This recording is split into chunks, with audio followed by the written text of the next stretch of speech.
Доктор Эдвин Луис Кол. Төгөлдөрсөн эр хүн. 6 дугаар бүлэг. Зөөлөн бөгөөд хатуу.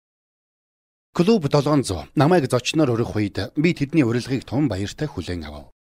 Үүнээс хэдэн жилийн өмнө би тэдний ажилтан байсан учраас миний хувьд тэнд очих нь яг л амралтынхаа өдрүүдээр төрсөн гэртээ харж гэр бүлтэйгээ уулзаж учрах гэж байгаа мэт сайхан санагдаж байлаа. Тэдний байнгын хөтлөгчд болох Пат Робертсон, Бен Кинчлоу нар тэр 7 хоног эзгүй таарсан учраас тэдний орыг Христэд итгэдэг нэг сайхан хос эзлэхээр болжээ. Нэгэн цагт дэлхийн амьдралд гүн оролцож явсан тэр хоёр өдгөө Христ рүү иргэн Есүс Христийн төлөөх хайрынхаа улмаас амьдралаа бүхлээр нь түүнд зориулжээ. Энэ нь тэдний амьдралд цоошин хэв маяг авчирч тэд Христийн төлөө цуцшгүй, эрч хүчтэй ажилчид болсон байна. Би тэднийг үлэмж ихээр бишрэн хүнддэгдэг. Гэхдээ тэр өдөр бид нөхөрсөг боловч тун ноцтой замаар ам мөрийсэн бай. Тэгэд болоогүй шууд нэвтрүүлгээр үзэх мянган үзэгчдийн нүдэн дээр шүү. Клуб 700-гийн гүйцэтгэх продюсер нь намайг эрчүүдийн үйлчлэлийн талаар яриулахаар урьсан юм. Ярилцлагын дундуур би баланс бол амьдралын түлхүүр гэдгийг дурдсан хэлв. Баланс нь амьдралын түлхүүр учраас эрчүүд маань зөөлөн хийгээд хатуу байхыг аль алийг нь сурах ёстой. Гэтэл эмэгтэй хөтлөгч нүдээ хүндгэгч нь цавчлаад хоёр хөмсгөө гурвалжлуулан нийлүүлв. Тэрээр хатуу гэдэг үгэд маань тэр даруй хариу урвал үзүүлж байгаагаа нууссангүй. Нөхөр маань надад хизээч хатуурхахгүй хэмээн тэрээр зөрүүдлөв. Хэрв хатуу зан гаргавал энэ нь надад сайхан санагдахгүй. Тэгэхэд нь би өөдөөсөн. Гэхдээ байна шүү хэмээн хамаг л мэддэг чаддаг дипломат байдлаараа эр хүн гэртээ удирдахч байх ёстой бөгөөд заримдаа энэ нь хатуужил шаарддаг. Харгислал биш, хатуужил гэж хэлв. Гэтэл эрэгтэй эмэгтэй хүмүүс гэртээ эн тэнцүү байх ёстой хэмээн гөжөв. Би үүнийг хизээч үгүйсгээгүй. Гэхдээ эр хүн удирдах ёстой бөгөөд хэмээн хариулахын завдал өгөлгүй хатагтай дахиад л үсрээд ороод ирлээ. Тэрээр гэр орондоо эр нөхөртэйгөө эн тэнцүү байдаг байж болох юм. Гэхдээ энэ нэвтрүүлгийн цаг дээр тэр л удирдагчийн үүрэг гүйцэтгэж байлаа. Ямар ч тач миний хэлэх гол санаа өөрчлөгдөхгүй. Гэр орондоо хэрэгжүүлэх эр хүний удирдлага нь зөөлөн хийгээд хатуу чанарыг аль алиг нь шаардна. Баланс алдагдаж болохгүй. Хүүхдүүдийн тухайд шагнал нь шийтгэлтэй баланслах ёстой. Халамж нь алган бовтой баланслах ёстой. Зэмлэл нь залруулахтай баланслах ёстой. Магадгүй хэдэн жилийн өмнө эцэг эхчүүд, боловсролын ажилтнууд, улс төрийн удирдагчид хатуу байдлыг жирийн хууль хэмээн үзэж давруулан хэрэгэлдэг байсан байж болох. Гэхдээ өнөөдөр чухамлан зөөлөн байдал биднийг алж байна. Бид заримдаа өөртөө хайр найргүй хандаж чаддаг байх ёстой. Дурламж, хүслэн, дуршил энэ бүгдийг бид сахилга баддор шийдвэрлэх ёстой. Тэр бүхэл хайрыг ч сахилгажуулах ёстой. Үгүй аваас бид биднийг хөнөөх зүйлсийг хайрлах болно. Сахилга бат хатуужлыг шаардна. Гэргээ бид хоёрын нэг нь найзын маань нөхөр хэдэн жилийн өмнө нас барсан юм. Тэр хоёр биедээ ихэд хайртай бөгөөд нөхөр нь түүний хувьд үлэмж нандин хүн байжээ. Нөхрийгөө нас барснаас хойш найз маань сэтгэл санааны эдгэрлийг үл ойшон нөхөртөөгөө гагнагдсан холбоогоо умартахаас татгалзжээ.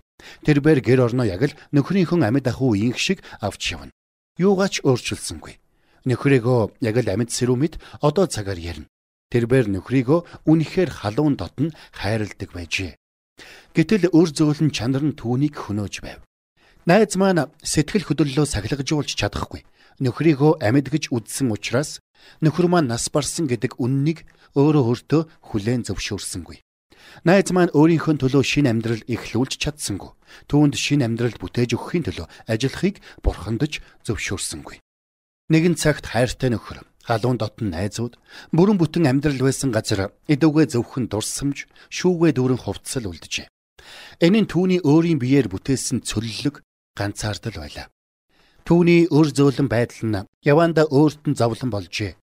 Есүс зөөлөн бөгөөд хатуугийн төгс баланс болов. Есүс өр зөөлнөө хайрынхаа үгээр, эдгэрэл, тайлгарлынхаа илэрхийллээр, загалмай дээрх үхлээрээ илчилсэн. Гэхдээ хүүхдүүдийг өвөр дээрээ эрхлүүлж байсан тэр л Есүс хүм малыг ташуурдан мөнгө солигчдыг сүмээс туулсан юм. Есүсийг хүүхэн хүн маягтай дүрсэлдэг зарим нэг уран зураг нь хүний хүү болоод бурхны хүү болох Есүсийн жинхэнэ чанарыг харуулах нь бүхэл харин ч зэрэмдэглэсэн байдаг. Есүс сатаныг ялан дийлэгч, чөтгөрийг зайлуулагч, байгальд тушаагч, хоёр нүртнийг буруушаагч, жинхэнэ аимшиггүй удирдагч байсан юм. Тэрээр өөртөө зан чанарын дээдийг агуулж зөв сайн бүхнээр дүүрэн байсан бөгөөд түүний дотор оршин байсан тэрл ариун сүнс өдгөө бидний доторч бас эдгээрийг шинэтгэн бүтээж чадна. Бурхан бүх ирчүүдийн дотор энэхүү эр хүний чанарыг шинтгэн бүтээхийг хүсэж байна. Эр хүний ямар чанарыг? Христийг дуурайх чанар. Жинхэнэ эр хүн Христтэй адил байдаг. Мэдээж Христийг дуурайх чанар ба эмэгтэй хүний чанарч бас утга нэг. Эрэгтэй эмэгтэй хүний дотор Есүсийн амьдралын төрлөг ирэхэд тэд өсч төгөлдөршдөг. Тэдний хувь чанар болон зан чанарынх нь бэлхэн байдал түрэн гарч ирдэг. Есүстэй адил болох нь хүн бүрийн тэмүүлэх сайнны оргил болоо. Бурхан бүхнийг энэл зорилгын төлөө буюу бидний дотор Христтэй адил зан чанарыг бүтээж биднийг өөрийнхөө дүр төрхөөр хэвлэхийн төлөө зохицолдуулжээ. Есүстэй адил байх буюу Христийг дуурайх нь тодорхой хэмжээний хатуужил шаарддаг шиг эр хүний чанарч бас хатуужил шаардна.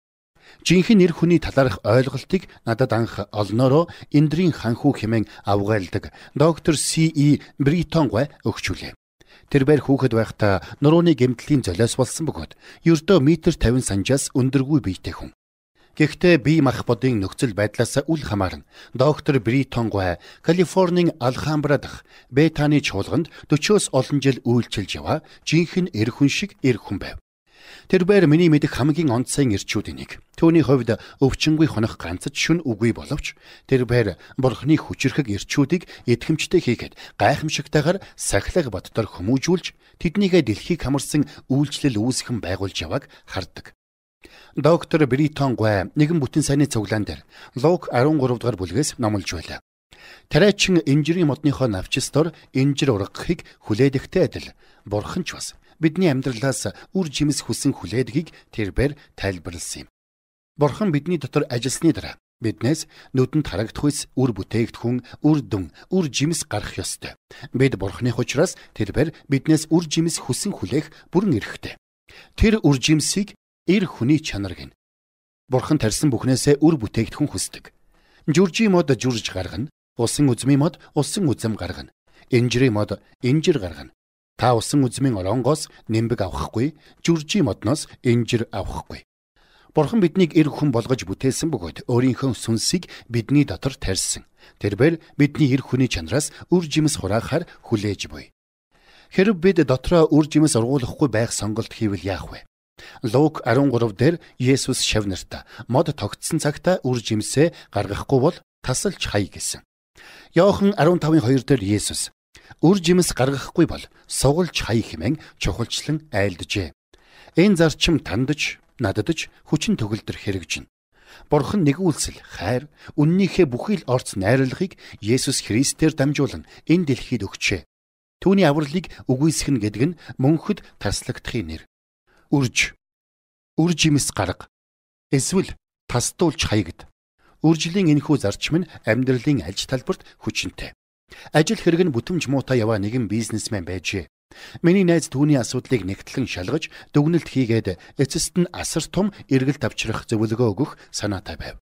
Харин бизнесмен тухайн шийдэлд бэлэн бос байсан гэдэгт би итгэлтэй байна. Бизнесменд тулгарсан асуудал нь түүний хамаатнууд байжээ.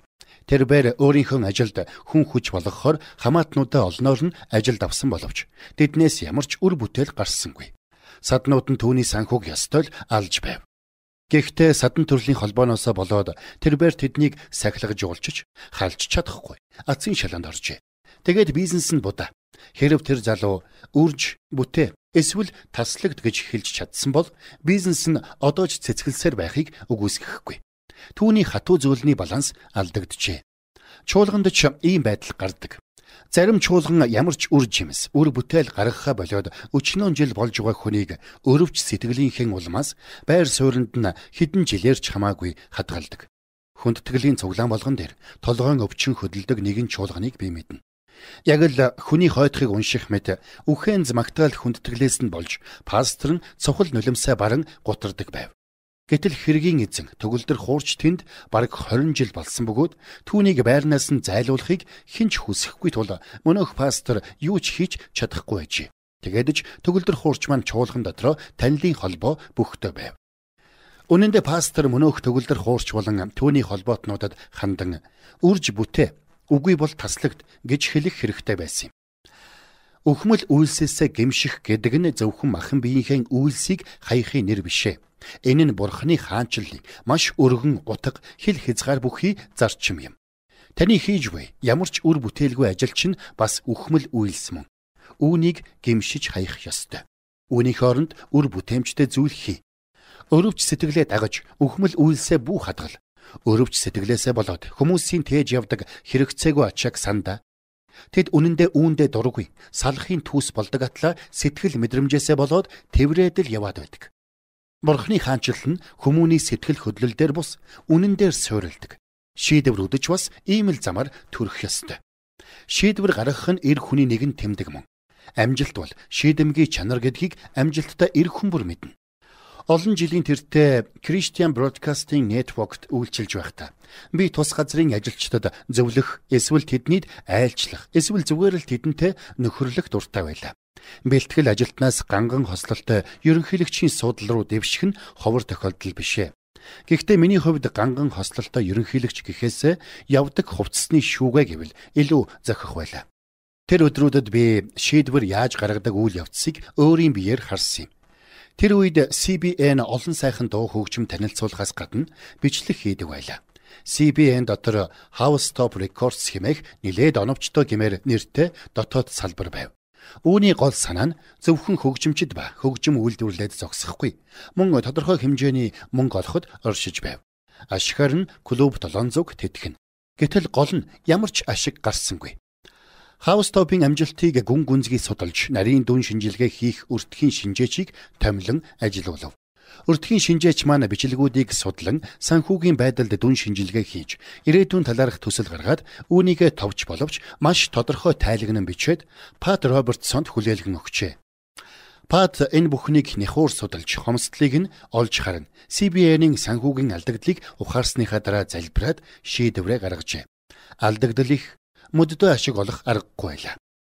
Pat шийдвэр гаргасан хойноо дахин залбирчээ. Түүний хувьд хийх ёстой ажил нь нэгэнд тодорхой байвч зөв хийж буй гэдгээ баталгаажуулахыг хүсчээ. Pat 7 хоногийн сүүлээр тайлангаа гэр рүүгээ авч явв. Даваа гарагт Pat Robertson огт эргэлзэж тэнэгэлцсэн янзгүй. Энэ өдрөөс эхлэн House Top Records байхгүй болсон хэмээн өндөр дуугаар товчхон мэдэгдэл хийв. Ийм шийдвэрийн дараа ажилтнуудын дунд уймэн үүсдэх жам. Гэхдээ үйлчлэлийнхээ сайн сайхны төлөө үүнийг хийхээс өөр арга байхгүй. Үргэлжлүүлэх хаваас үйлчлэл бүхлээрээ гарц хохирол амсна. Есүс бидэнд үр жимс гаргахгүй бол тасалж хай гэсэн. Ийм шийд гаргахад нэлээд том зүрх хэрэгтэй. Гэхдээ хэрв Pat байдлыг өөр янз бүрийн аргаар аврах гэж оролдсон бол доноруудын баахан мөнгө төдийгүй Бурхны хаанчлалын химжээлшгүй их үүсвэрийг өрн таран хийх боломжтой байсан.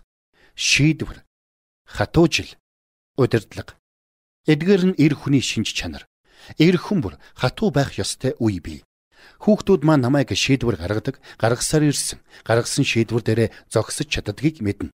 Гэхдээ заримдаа энэ нь өдөр тутмын жирийн амьдрал дээр хөгтөөж хөгжилтөөж гэмээр болох үе бий. Бид Midwest-ийн хамгийн том христч үйл ажиллагаанд оролцохоор Сан Луист ирээд байлаа.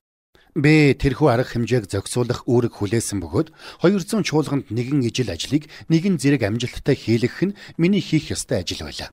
Тэгэл тэр үүний тул 6 сар бэлтгэсэн юм шүү.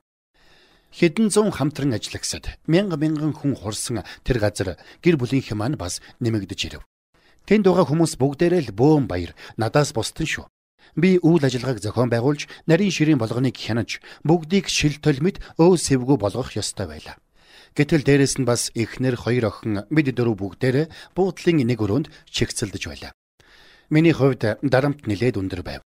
7 хоногийн дондорох нэгэн өглөө охид маань хэн хаашаа явж юу хийх талаар маргалдаж гарах үед миний төвчээр барагдав. Би охид руугаа хараад, "Луиз, чи арахта хөшөө рүү явна. Жо, чи ээжтэйгээ үлдэнэ. Би ажил руугаа явна. Энэ талаар дахиж юу ч сонсмооргүй байна" хэмээн тодорхой хэлв. Тэд миний дууны ийм өнгийг мэдэх учраас хэн ч юу ч хэлсэнгүй тул би ч явхаар өрөөнөөс гарлаа. Хаалганы бариулаас атгах тэрхэн зур бурханд цаг гаргаагүй гэдгээ санав. Бошуухан шиг буцаж ороод Библийг шүүрэн хідэн ишлэл гүйлгэж хараад орныхоо хөлд өвдөглөн суугаад эзэнтэй өглөөний мэнд хэмээн мэндчлэв. Хэдэн минут сүгдэн суусныхаа дараа ард маань хүн байгааг мэдэрсэн ч ямар ч байсан эзэн биш гэдгийг мэдэж байлаа. Би толгоогоо аажуухан өргөд гартаа сан барин зогсох ихнэрээ олж харав. Тэр бээр орныхоо хөлд сүгдэн суугаа намайгаа ихэд нинжин харцаар ширтэн. Тэгээд зүрх элбэм зөөлөн дуугаар чи хэлж байгаа юм уу? Тушааж байгаа юм уу? Химэн лавлав. Түүнийг чимээгүйхэн холдож одоход би октынхоо хамт пис хитэл инээд алдаж цохол маань ор мөргүй арилсан юм. Эрчүүд шийдвэр гаргахыг эмэгтэйчүүд хүсдэг. Дарангуйлагч шиг биш, харин удирдагч хүн шиг. Үүний хооронд том ялгаа байх. Дарангуйлагчид амин хувийнхаа таалал, аминч сэдэл дээрээ тулгуурлан шийдвэрээ гаргадаг бол удирдагч хүн дагалдагчийнхаа сайн сайхны төлөө шийдвэрээ гаргадаг.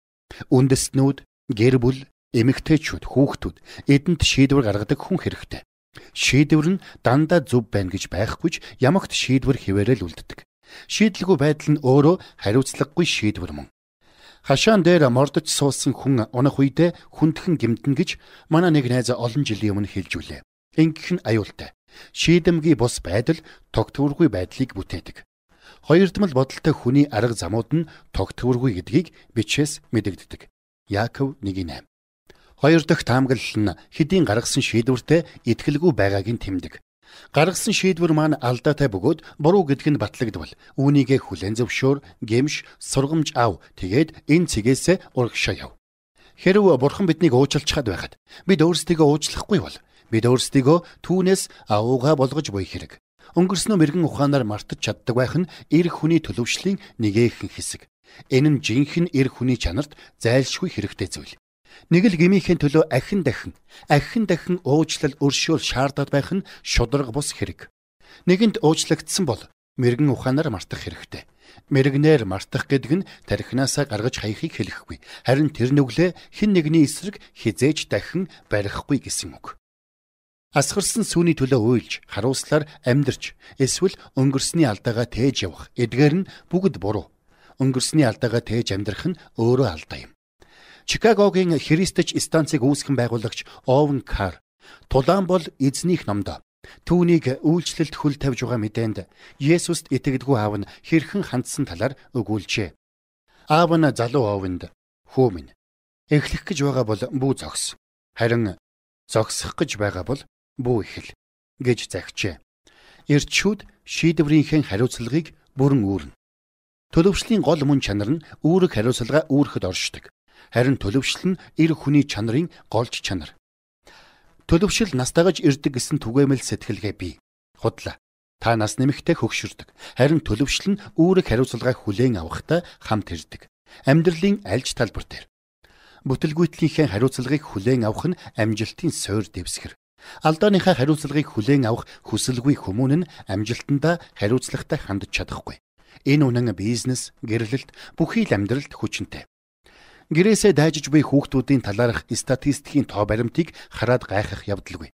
Энэ нь мэдээж гонигтай зүйл. Гэхдээ шоконд орох хэрэггүй. Гудамжны хүүхдүүд нь ердөөл гэрээсээ дайжигч эцэг эхийнхээ буюу гол төлөв эцгүүдийнхээ л хуулбар юм.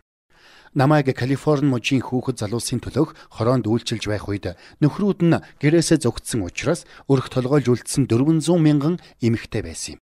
Калифорнийн тэдгээр 400 мянган эрчүүд нь эцэг ба нөхөр байх үүрэг хариуцлага хүлээн авсан ч үгүй. Хүлээн авч чадсан ч үгүй. Хүлээн авахыг ч хүссэнгүй. Ядахнаа гэрлэлтийнхээ тангаргийг ч биелүүлж чадсангүй. Дээр үед салалт гэдэг их муухай үг байсан бол өнөөдөр алдартай үг болж. Гэхдээ л энэ нь үүрэг хариуцлагаас мултрах гэсэн үйлдэлийн арга цаасан хэлбэр хിവэрэл байна. Тэдгээр эрчүүдийн дээлийнх нь нэг эмэгтэйгээс нөгөө рүү, нэг газраас нөгөө рүү харайж явдаг бөгөөд алдарт овжин эрийн өөрийн гэсэн бяцхан хувилбараа бүтээж явдаг. Нөхөн өржүүлэх чадвар нь түүнийг жинхэнэ эр хүн болгохгүй.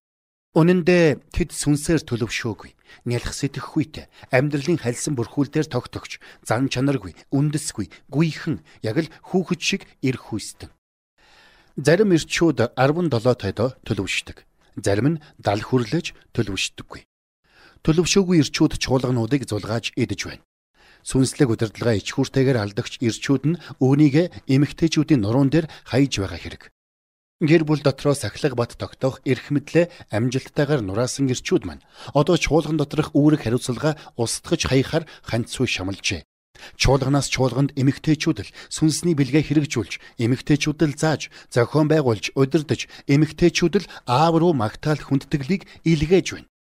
Эмэгтэйчүүдээс сүнслэг байдал төрж болно. Гэхдээ хүчтийнхээ ямагт эрчүүдээс л гардаг. Ямар эрчүүд байна? Тийм л чуулган, гэр бүл, улс үндэстэн байна. Эрчүүд, та нар үүнд хариуцлагатай.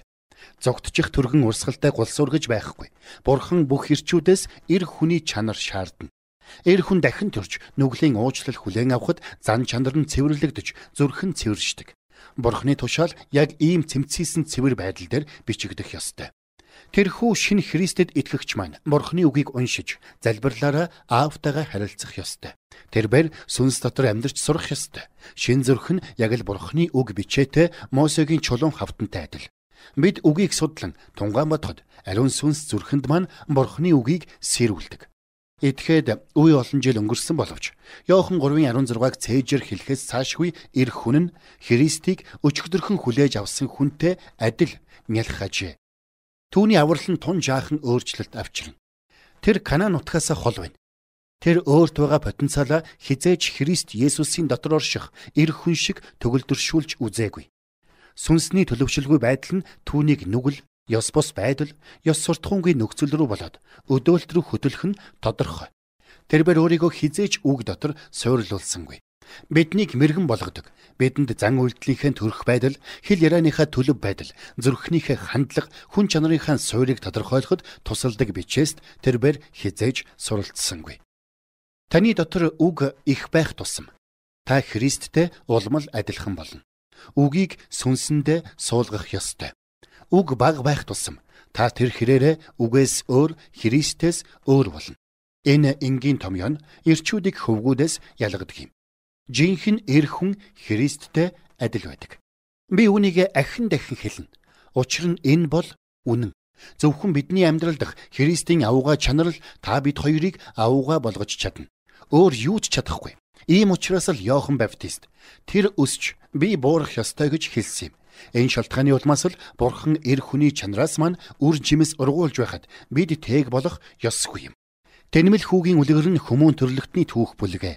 Тэнмэл хүү ухаа орж аавынхаа гэрт эргэж ирэхдээ уучлагдаж, цэвэрлэгдэж, байр сууриа сэргээлгэн зөв суудалдаа суусан. Тэрбээр үйлдэлсэн үйлдэлийнхээ үүрэг хариуцлагыг хүлээн авч, гэмшиж, уучлал гуйхад түүний амьдрал орвонгоороо эргэжээ. Таних ч бас тэгнэ. Та цоош нь Канаан нутагт хөл тавина. Гэхдээ эр хүний жинхэнэ чанарыг хөгжүүлэх цорын ганц зам нь Христийг дуурайхгүй болоо. Та доктор Эдвин Луис Коллин төгөлдрсөн эр хүн номын 6 дугаар бүлгийг сонслоо.